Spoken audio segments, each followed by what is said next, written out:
Now, let's get to her things. One more thing on that note, Your Honor, please. The car door, have you addressed that?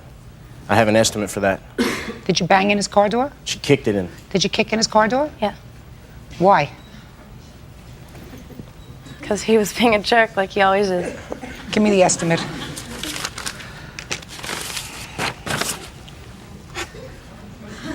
Your Honor, he's making me out to be the bad guy here, like I'm the abusive one.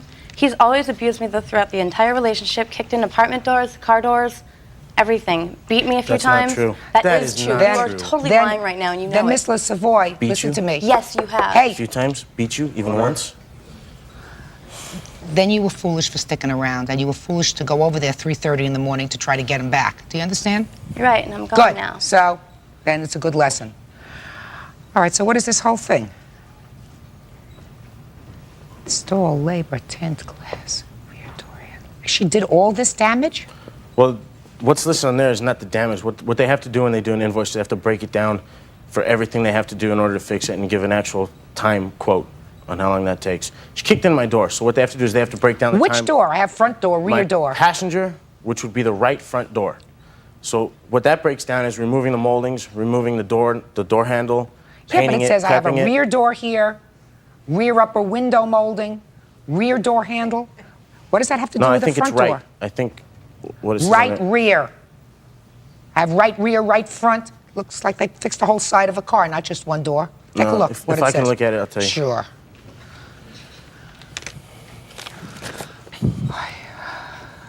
What that is that says refinish and blend because there's going to be new paint on that one door. It's not an old car, Your Honor. It's a 92 Ford Explorer, and I don't plan to keep it forever. When I go to sell it, they're going to see that that door's been repainted, and I'm not going to get as much money for it. Why do I have to lose that? So what they have to do is they have to blend the paint on the back door since it's next to it, as well as the paint on the front fender. All right, let me see it. It says over here on the second column under labor type, it says refinish and blend. Okay. Temper. Okay. When could she have all of her property? As soon as I get my money. Well, you're going to get your money. $2,573 is what you're going to get. And that gives you $25 to have somebody come in and weave out this cigarette hole. So you're going to get your money. You want to do this exchange within 3 days? I can't do it within 3 days. I'm working. I'd like it. Why not? 3 days. Because I'm working, Your Honor. When can you do it, sir? To be honest with you, I'm having my house is being remodeled inside right now, and everything is like torn apart. Money's safe. So I can get it by not this weekend coming up, but the next weekend. I'm off that Saturday and Sunday, and I can spend those whole 2 days going through my house, everything that belongs to her. Okay. Furniture? There's very minimal furniture. There's a table and some chairs, as well as a mirror and a nightstand. And I think that's it for furniture. The rest of it's appliances. What kind of appliances? There's a microwave, coffee grinder, coffee machine, a blender, a toaster oven. Where are you living now, sir? I live in Burbank. Are you living in the house while it's being remodeled? Yes. But everything that was in my living room, bedroom, and office and hallway has been pushed into my kitchen. You can't even walk through there because I had the hardwood floors refinished. Okay. A week from Saturday, make arrangements to pick up all your things. Do you understand? No, Your Honor, I have a restraining order out on her. She can't come to my house, but I've already said that I'm more than willing to pay for a delivery company to pick everything up from my house. Good. A week from Saturday, deliver it. Okay. Your Okay? Honor? There. What?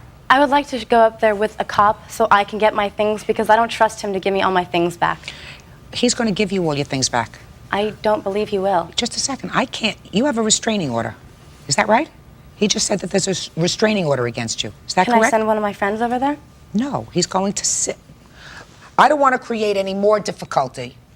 I assume he does not either, if he's gone so far as to get a restraining order against you, Miss Page. Correct. And there is approximately $40,000 in that GoFundMe page. There was, yes. I said approximately. Yes. There was. And your daughter is, for want of a better word, in charge of that Facebook page GoFundMe proceeds. Correct. And it is your claim that as the next of kin, because he died without a will, you are entitled to some or all of that Facebook page. It doesn't even matter about the GoFundMe funds. I mean, that would be nice in a perfect world, but my daughter took everything. From the day my son passed, when they found his body at the river, the coroner gave her the keys to his truck, and she went to his apartment and emptied it. So I didn't get my chance to be Josh's mom for the last time. I didn't get to empty his apartment. I can't cure that, madam.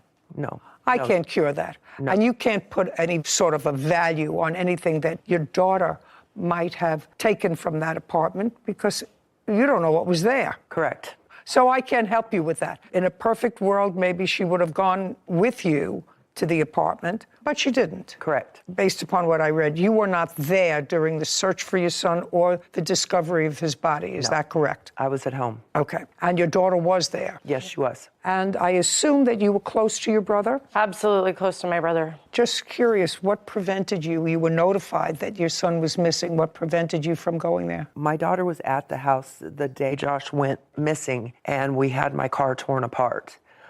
She left after they called her, and I definitely would have hitched a ride, but I didn't have a vehicle. Your to get Honor, I home. got. Just a second. Did you say she was at your house? Yes, she was. Well, then why didn't you go with her? They didn't call till after she had left, apparently, and rather than come back and get me, You mean she left to go someplace else? she left to go home. Yeah, we were working on my car. She left to go home, and she got a call from Search and Rescue. I hadn't been answering my Just a s- phone. Oh, well, that's a different story. You hadn't been answering your phone. It wasn't as if nobody called you. No, she didn't. She didn't call. It wasn't as if nobody called you. Did somebody call you? Right, from Search and Rescue. Yes, yes. Somebody called you. Yes. Okay. Mrs. Crane, this is your problem. If your son passed away without a will, and I'm sure that somebody else, maybe a professional has told you that, a legal professional has told you that, if your son passed away without a will, depending upon the laws in your jurisdiction, you, as his parent, might be construed as next of kin, and any property that he owned at the time of his death would transfer to you. Right, correct, yes. He didn't own the GoFundMe page at the time he died. No, he did not. So you don't get it. Okay, Any part of it.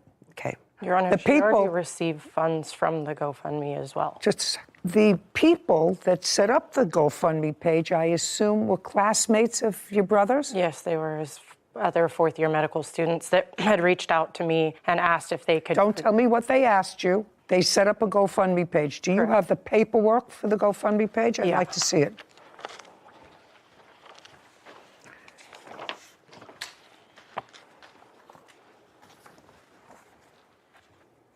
Okay, so they raised $39,287. Correct. Okay. Is there anything that is in writing that makes you either the beneficiary of? The organizer of Would the. you do me a favor? Look it up. Underneath the photo. It does say that I am the beneficiary listed on there.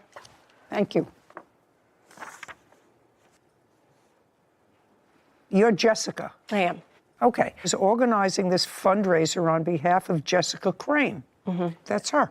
That has changed. Initially, it was for Joshua Crane, and with the legal Just ramifications. show me. It's never been for. Show me. Just a second. Mrs. Crane. Yes. It wouldn't make any difference, but I'm willing to look at something that originally it was on behalf of Right. somebody else. The reason I'm here today is not because of the GoFundMe. Your Honor, that's exactly why she's here. It's the money. Shh. For my portion of my deceased son's GoFundMe account His and vehicle. personal items, including my son's guitars and his vehicle. Correct. Okay, now you're not looking for his GoFundMe account. I never really was because I never knew the law on GoFundMe. I tried to find out and speak to someone about it and get legal advice, and I could never find anyone. Well, it's very easy. He didn't own this property while he was alive, so you have no title to it. If they said that they're starting a GoFundMe page in the name of your son to be for the benefit of animal rescue, you wouldn't have any control No, over it that. was meant for his funeral costs. Which Just a second. Which I also paid It says, for, just Your a Honor. second, on behalf of Jessica Crane. Right. On behalf of Jessica Crane, just for my own curiosity, I'd like to know, your son was buried at some point? He was cremated. He was cremated. And I have the receipts. I paid for his obituary, his cremation. Okay, so what I'm asking you is, there were no serious funeral costs. I got everything nothing donated on my substantial. funeral. That's not true as Just well. a second. I'm asking you, Mrs. Crane, did you pay anything for your son's funeral? No. Okay, that's all. So it's not as if you had any outlay of money for this. You know what I find sort of troublesome? I find troublesome that his friends, because that sometimes happens, it's human nature, you feel so badly about something, you want to do something, and probably the easiest thing to do is to raise money. And the easiest thing for probably these people who are in their 20s and 30s is to start a GoFundMe page. I mean, it just would seem to me if they wanted to do a scholarship for him at the school, if they wanted to do something else, this is for those people out there who are watching, who are GoFundMe people. I've seen some of the more ridiculous ones, you know, and there are good-natured people out there who see these things and will donate $5 and $10. Oh, my goodness, they need funeral costs. Well, in this case, there were no issues, and almost all this money, $40,000, is left. What are you going to do with it? So there's a couple things that I planned on doing with it. It's why the money has been sitting in account. I just want the people who donated this money to know what you're going to do with it. It's So not for you to buy anything for yourself. Your Honor. That would be ridiculous. That's not what was in their minds. So I want to know who I'm dealing with. Your Honor, after all of Josh's expenses were paid for, which I paid for using that money, I am very close with the dean at UC Davis, who is a good friend of my brother's as well, and they have talked about setting up a scholarship fund for my brother, and I was going to donate a portion of that money back if UC Davis decides to set that up on his behalf. And then I also wanted to set up scholarship funds for my sons, who my brother was very close with. So what you're telling me is you're going to give a little to UC Davis for a scholarship in his name, and you're going to use some for your two sons for their education. Absolutely. Well, that's really not what it was intended to do.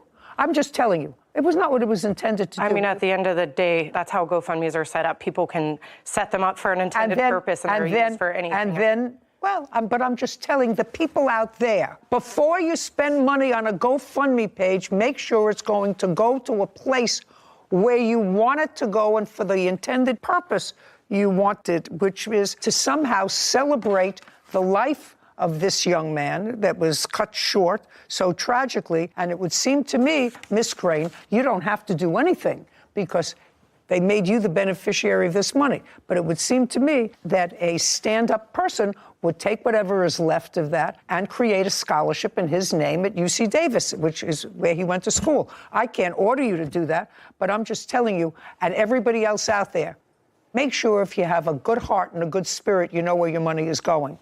Okay, so you're not entitled to any of the money. Now, did you take your brother's guitars? I cleared out my brother's entire apartment. Just a second. Yes, Your Honor. Just answer.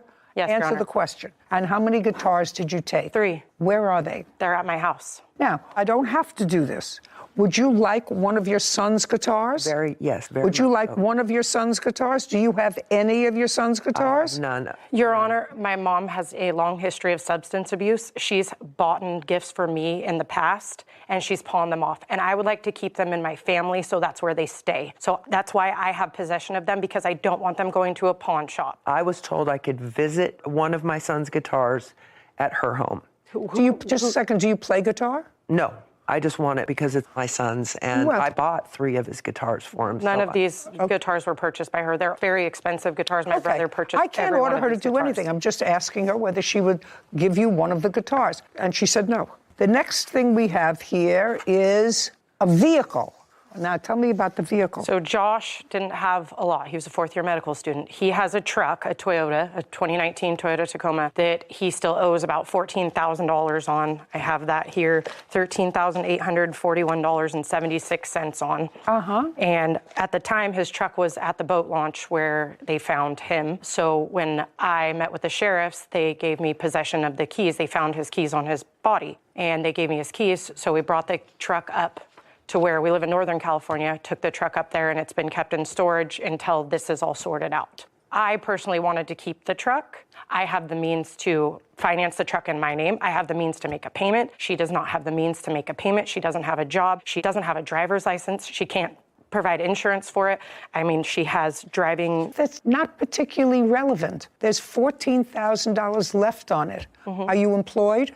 I was until Just this to say, started. the answer is either yes or no. Are you employed? No. All right, how are you going to pay the note on a $14,000 truck? I plan on returning to work. This incident has taken my job, believe it or not. Actually, I don't believe it. Your Honor, I work Just 3 shh, jobs. just a second. Actually, I don't believe it. Okay. So the answer is, if you can't afford to make can. the payments on this truck, and the only thing that's going to happen is it's going to be repossessed by the bank. Have you been making payments on the truck? I have not made a payment. Who is the finance company?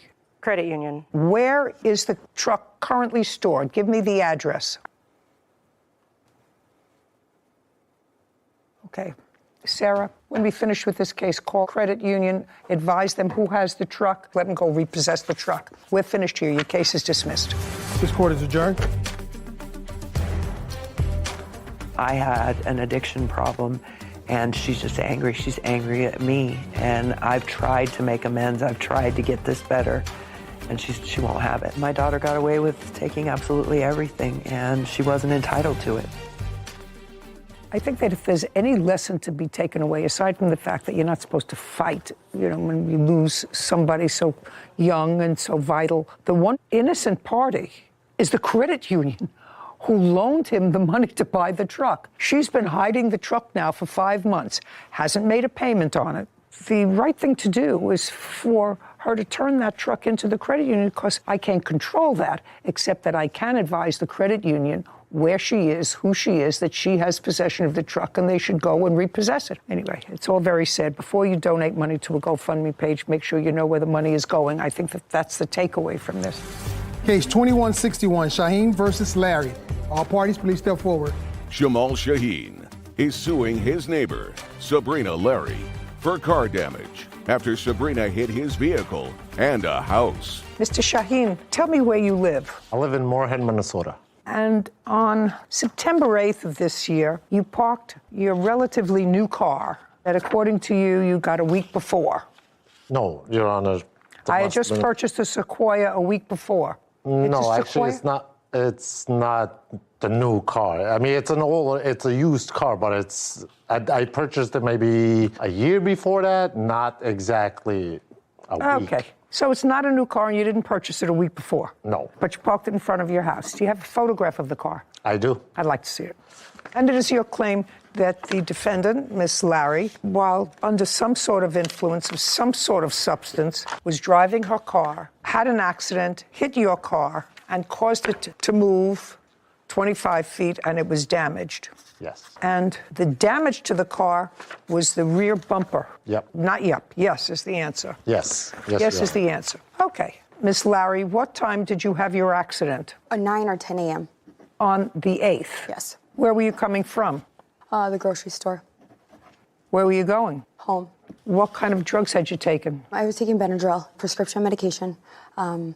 That's all I had. That's what I took. And Can I see the police report? You remember hitting his car? no. You remember the police coming to where your car stopped? No, I don't remember the police coming. Well, did the police come? They did, yes. And you don't remember that? I don't remember that. Were you taken to a hospital? I was. You have the discharge notes from the hospital? I do. I'd like to see it. What kind of narcotics were found inside the vehicle? It's alleged that it was a... No, it's not alleged. This is a police report. I'm asking you. What kind of narcotics were found in your car? They said that they found a round blue pill that had an M30 on it. That's what it stated. Sarah, do me a favor. Sure. Look up under illegal drugs, M30. So M30s imitate oxycodone obtained from a pharmacy, but when sold on the streets, the pills routinely contain fentanyl. Look up this name, Percocet. Mm-hmm. You smoke Percocet? How do you smoke Percocet? That's the only thing you remembered. You didn't remember the accident. Patient remembers smoking Percocet pill just prior to allegedly passing out and crashing her vehicle. That's what they say from your doctor. Yeah, that's what they're saying. Well, that's what I'm saying. The history is provided by the patient. The history is limited by condition of the patient. History is limited because the patient does not remember the actual automobile accident. Remembers smoking Percocet pill just prior to allegedly passing out and crashing her vehicle. You think the doctor made that up? And they just so happened to have found this blue pill in your console in your car? That's what they are saying. Okay. You actually know you could have killed yourself. Yeah. Okay. And you don't remember anything about it because that's what you told them. You don't remember anything about anything after you smoked the little blue pill, which is what they said. So your car was moved. That's the damage to your car. Yep. So can I see the estimate for the damage, please? I think You gave it to me? Yeah. Okay, great. Have you had the car fixed? Just a back tail light that I had to put it on. I was trying to fix it, but don't have any money to do it. Sarah, look up, please, would you? I'm looking it up right now. Oh, great. Thank you. Oh, it's a 21-year-old car. It's got 226,000 miles on it. How much did you pay for it, sir? I paid 10. We're not going to spend 7 to fix it. Well, that's how much it costs. You find somebody to do it less. Well, now I am without a car. You're not without a car, sir. You put on the taillight so that you could drive it. This car is not drivable. That car was dragged. That back axle, it shakes. I can't drive it. Between 2 and 5,000. Between 2 and 5,000. You paid too much for the car, sir. You don't understand something, sir. Even though she was high on drugs and passed out in her car and you were not at fault, it's not windfall day. If you can buy the car for $2,000, buy an old 22-year-old car for $2,000. She's not paying you $7,000 to fix a $2,000 car. That's ridiculous. And I'm not stupid. Do we understand each other? Now, between 2,500 and 5,000 based off of a 250,000 mile 2002 Toyota Supra. So you have to find somebody who's going to fix your car for $3,000, sir. That's $1,000 more than you could buy it for. We're done here. Judgment for the plaintiff. This court is adjourned. I would remember if I hit a car, and I didn't. She ran into my car, run into a garage. I know exactly what I took, and it definitely wasn't narcotics. That area that I was living in, it's a really bad area. A lot of drugs are going on over there. I'm very, very lucky. I'm very blessed. Like she said, I could be dead. Just the audacity of some plaintiffs to come in here with an almost 22-year-old car with 275,000 miles on it. And I looked it up, and I even priced it on the positive end, the private party value, not a trade-in, and so forth. $7,000 he was comfortable asking the court for a car that's not even worth $7,000. Yeah, he'll buy. For a back panel. Buy a new one. He was lying when I said, how much did you pay for the car? $10,000. That's ridiculous. And he just bought it, he said, a year ago. In the papers, he said he bought it a week before. So either it was a week or a year. Either way, not worth $7,000. 2162, Newton versus. Thank you. You're welcome. Mr. Newton, you retained the services of Mr. Estrada to make you a costume. Yes, ma'am. And it was, according to your complaint, you make a living as an influencer? Yes, ma'am. I produce content.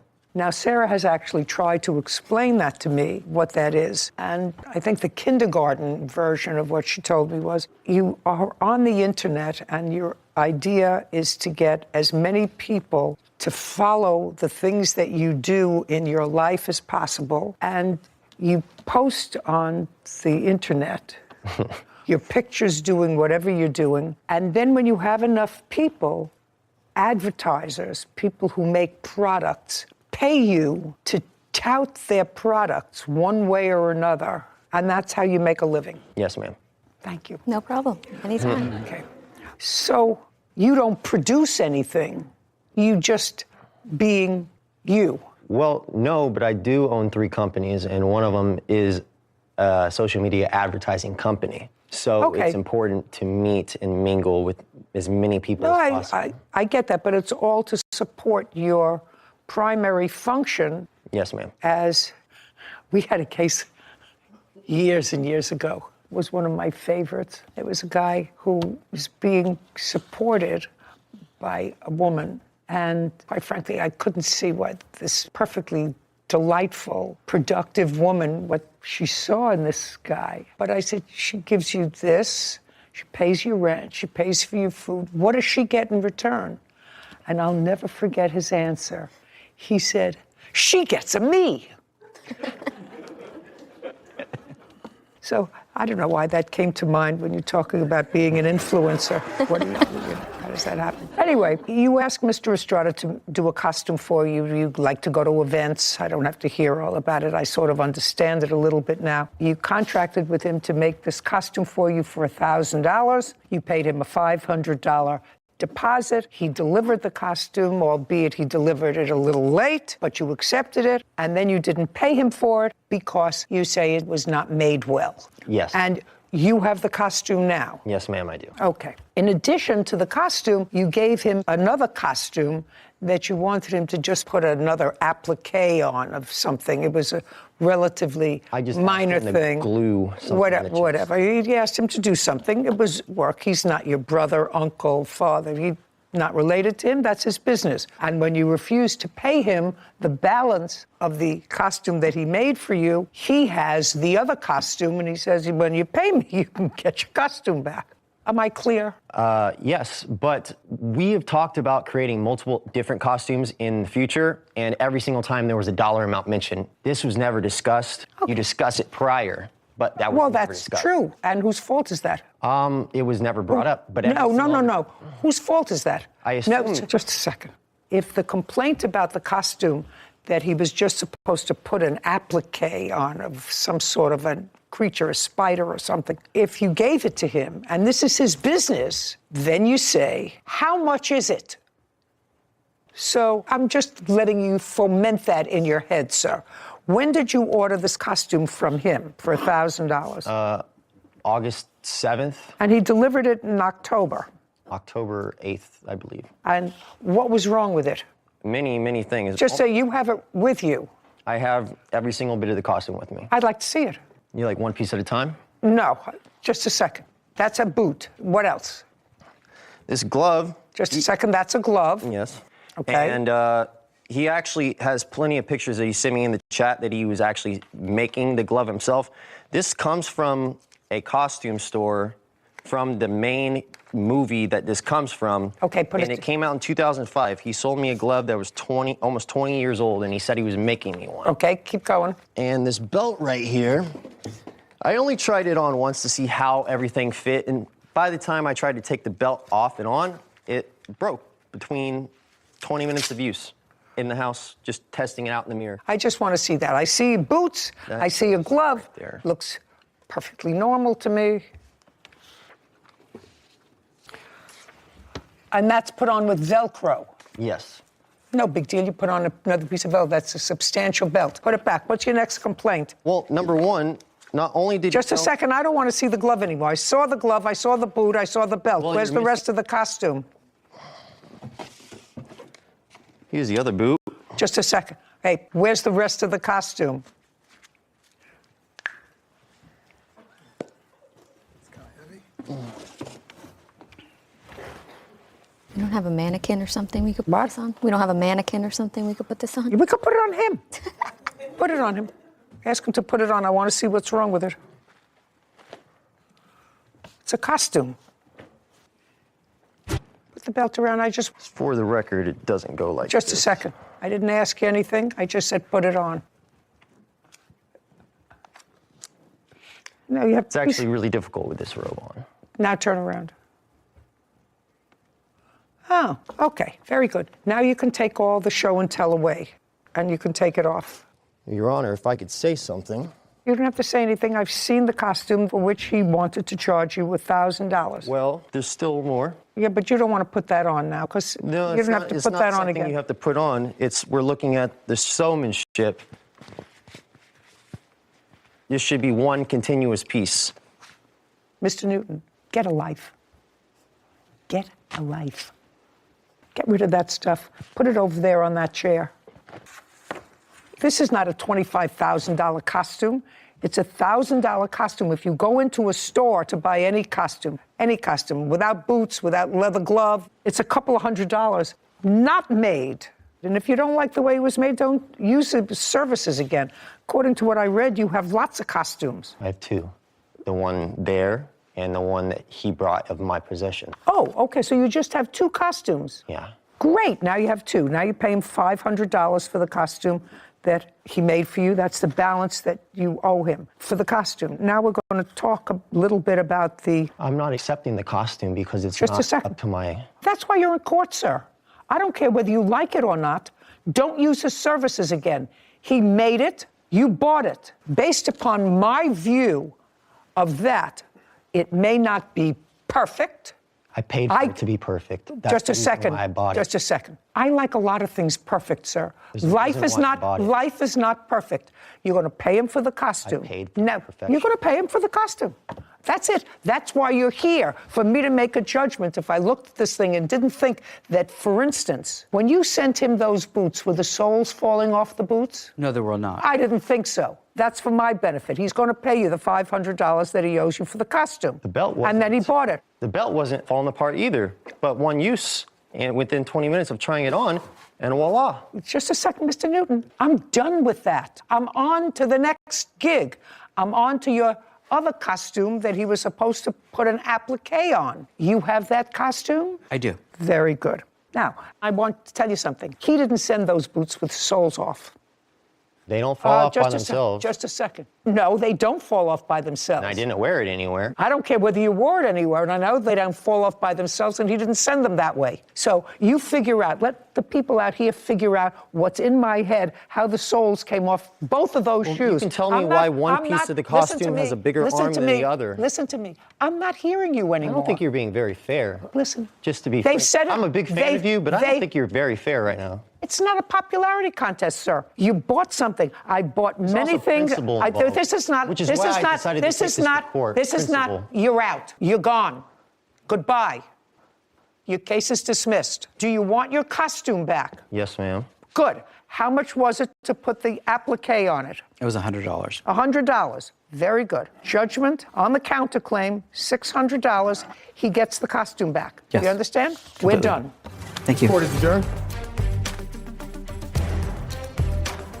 I paid a pretty penny for something that was just fabric and boots. I tried to explain how the costume works, and unfortunately, he didn't really listen. He doesn't listen. It's one of my favorite things of all time. I've always wanted it. Well, I gave him what he wanted, but when I delivered it, he actually didn't take the time to hear me tell him how the suit goes on.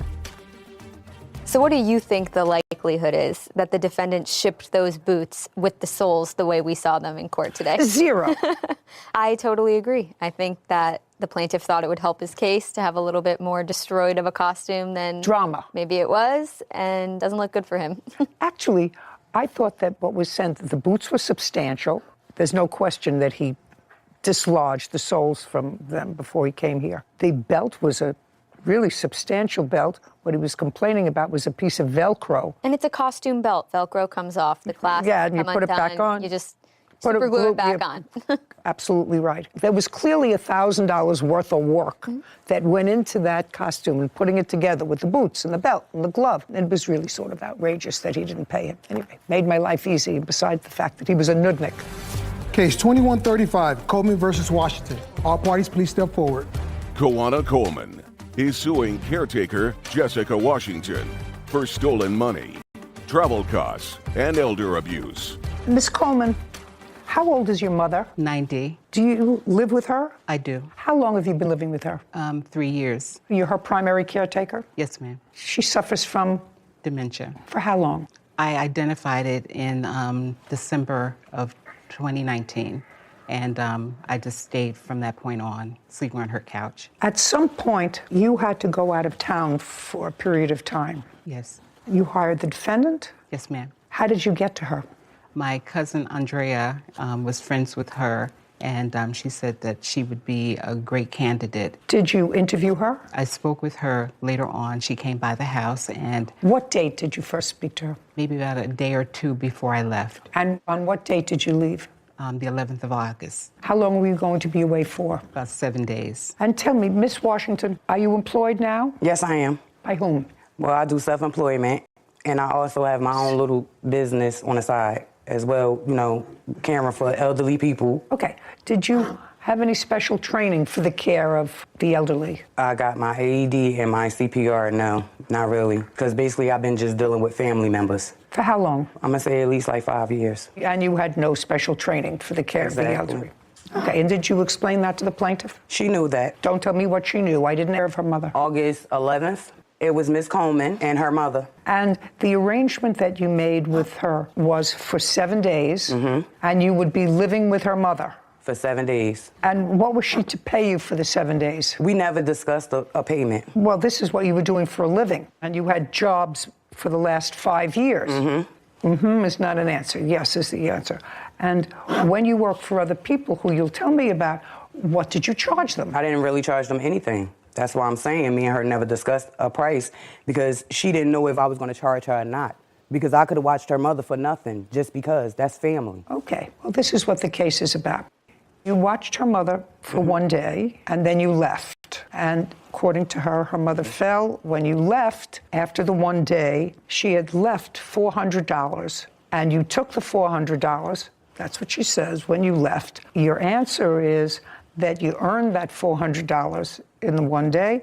That's why you took it. You have a counterclaim because she has said to someone that what you did amounted to elder abuse. Now, you started on the 11th. Tell me when you left. The date that I left was August 12th at 4:30 in the morning because I was put out. Who put you out? Her cousin Andrea, which is my godmother, because I called her to help me pick her mother up off the floor, which her cousin told me to leave. No, you can't tell me what anybody else told you. Prior to 4:30 on the 12th, did Miss Coleman's mother suffer a fall? Yes, she did. Okay.